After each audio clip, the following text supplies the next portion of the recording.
Assalamu alaikum. Welcome back to Deen Talk. I'm Arifi sitting in for Joshua Salam. Before the break, I asked, are Muslim marriages in a crisis? An extraordinary number of intelligent Muslim women, first-timers, never been married, and yes, some divorcees, are having a heck of a time getting married. In general, we know there are a myriad of issues that are hacking a budding relationship.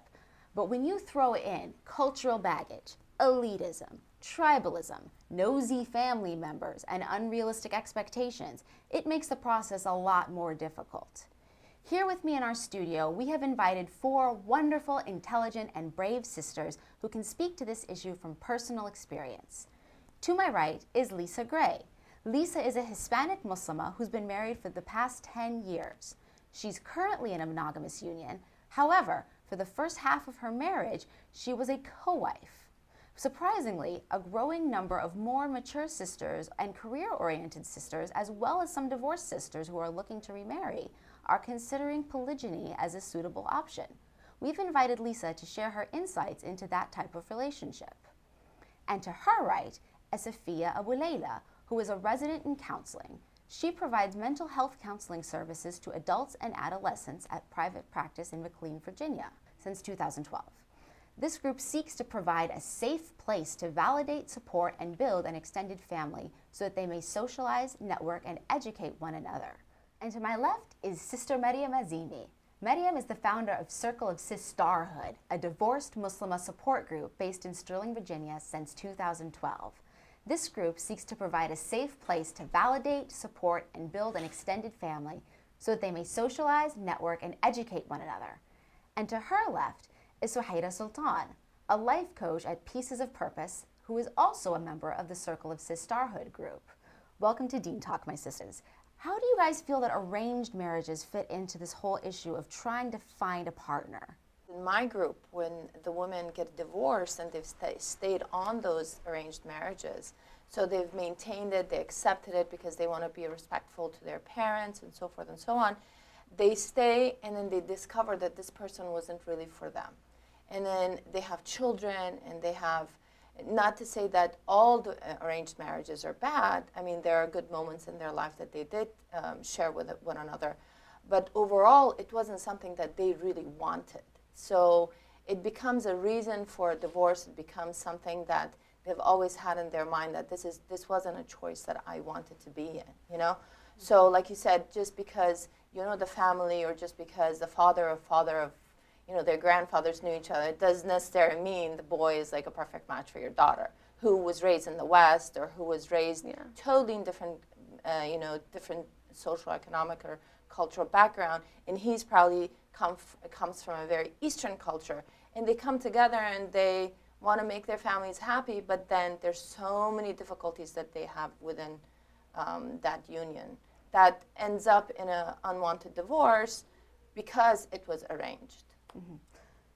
So, you have Well, I was just going to chime in and say that it's not just those who are coming from back home also. Sometimes even arranged marriages within the community, if you just do it because it's the only option, then that can become a problem as well. Mm-hmm. So definitely what I'm hearing from you guys is we don't want to be just getting married for the sake of getting married, and we don't want to be getting married just because someone has the same cultural background as us or the same heritage as us that we might not share. Those of us who grew up in the West probably don't have the same cultural background as our parents and our grandparents who grew up in places like Palestine or Algeria or Afghanistan, because it's just so different for us here. So what are some of the other issues that you recently got engaged, mashallah. Yeah, married. Yeah. I'm so sorry. It's okay. Congratulations. Thank you, yes. But you had some difficulty trying to find someone on your own without the help of your family. Yes, I think in my community, I grew up in New Jersey, and I think overall there's not that many Muslims in the United States, right? So then depending on your community, it can be even smaller than that. And then depending on your parents' expectations for the culture, it can be even smaller. So thankfully I didn't have the cultural restriction with my parents, but even with that, just finding a Muslim man was really tough. So I eventually went to the online route, which wasn't my preference, to be honest with you. I think being somebody who's younger, I think it's seen as uncool, right? To go online, oh, where did you meet somebody? There's like a big joke about that. But at the end of the day, I knew that I wanted to be married, so there's no shame in looking at alternative options. These didn't exist for our parents, so we might have to do some educating to tell them what it's about, and that's what I had to do. So how did your parents react when you basically said, I found this guy online, I'm bringing him into our family now? Well, it was great, actually, because I told my mom first. I didn't tell my dad. So my mom and I, we had an agreement. We were like, let's not tell dad about this. And so we had code names for all the guys that I was potentially talking to, so that was funny. My husband now, his name was DC. We're like, mom's like, oh, did DC talk to you today? Or how's that? So my mom, alhamdulillah, she was really positive about it. And I think it was good because I involved them from the beginning, right? Like I wasn't trying to keep it a secret. I was letting them know this is my intention, is to find somebody for marriage. So I think that helped. And then when I found somebody who I thought, would be a potential, then of course I shared it with both my parents. And then the first step was to have my potential husband come over and meet my entire family. So we were all really excited, alhamdulillah. Alhamdulillah. That's really Yeah. Congratulations. That's awesome. Thank you. Yeah, Happy for you. It all worked out. I was the first person in my family to get married. So you should have seen the day that he came. We were all like running around like chickens with their heads cut off. But I believe you. yeah, we were all really nervous. But I think that helps when families are supporting the intention, especially for a woman to say, oh, I'm interested in marriage, right? A lot of times daughters don't let their parents know or don't let their families know because they think, oh, that's embarrassing to say that I have this interest. But I really encourage sisters to let their parents know, let their community members know. I reached out to my friends and said, hey, I'm looking for somebody. Do you know anybody? So be proactive. Don't be embarrassed, Absolutely. excellent. Yeah. Yeah. Well, we do live in this modern era. We have Minder, the Muslim Tinder, available to us. We have so many dating websites available to us. And as you said, our communities are small. Our local communities are not that many people.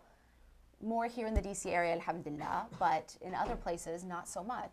So we have to use the resources that are available to us if we want to be married. Yes.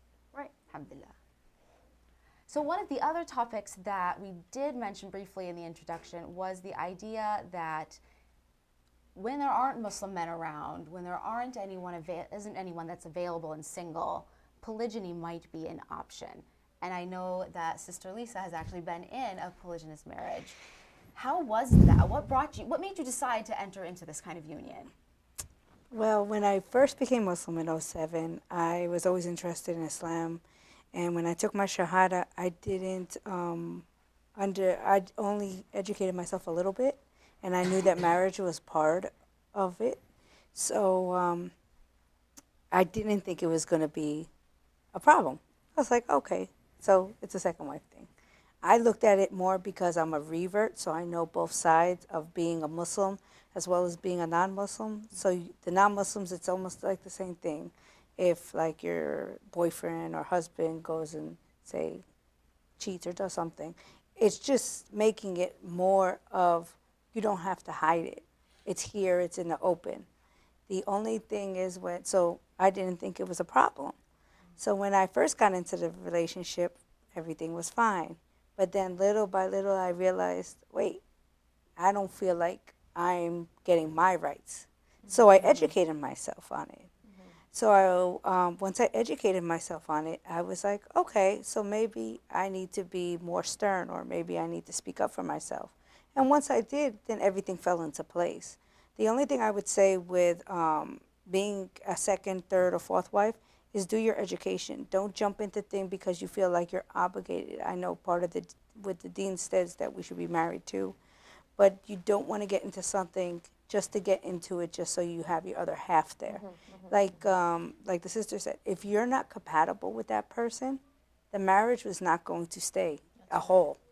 So then that's another reason why a lot of divorces go, because they think that I need to be married, I need to have this part of my deen, my obligations done, but then you don't really see what's really happening until it's too late. Like the sister said, then you have children, then you have to think about the welfare of the children, to tear a home apart, and things like that. I would also say, in my experience, don't hide it from your first wife. The information that was given at the time that I got married,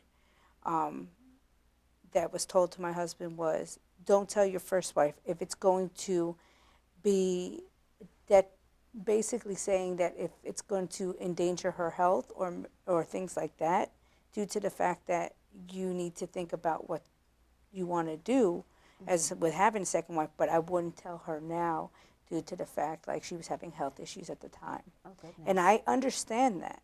But at what point do you tell her? 3-4 months down the road?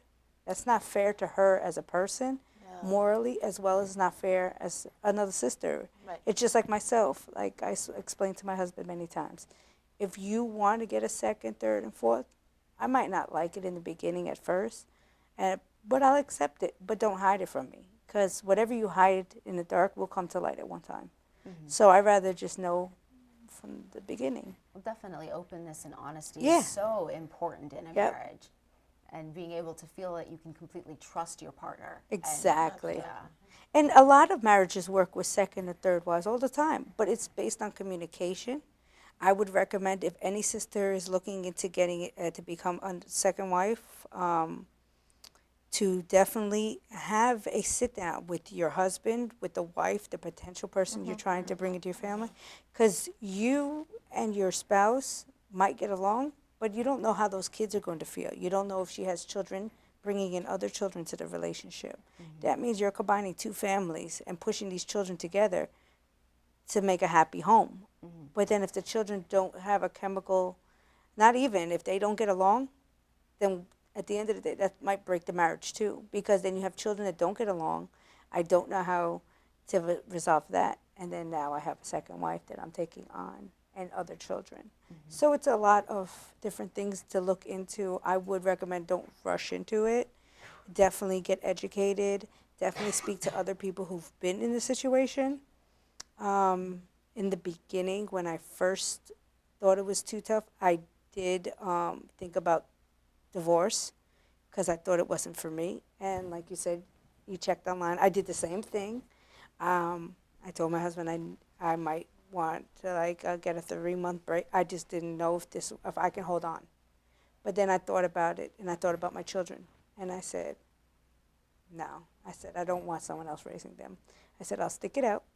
And now it's 10 years later, and I'm happily married, mashallah. Alhamdulillah. Alhamdulillah. Worked out for you. But Yes. But that first union did not survive.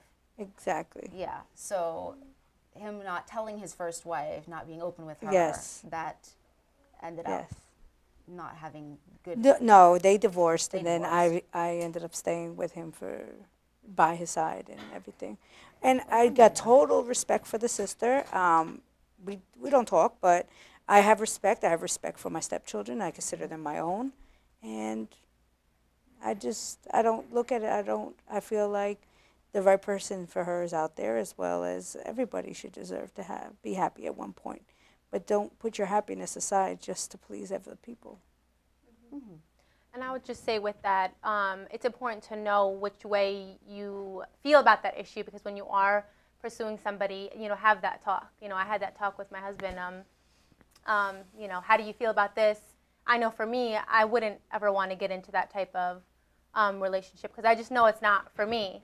So I wanted to make sure, like, my husband was on the same page, that he agrees that while he's married to me, he's not considering marrying somebody else. So I let him know, from the get-go, and he agreed, and we ended up putting that in our marriage contract.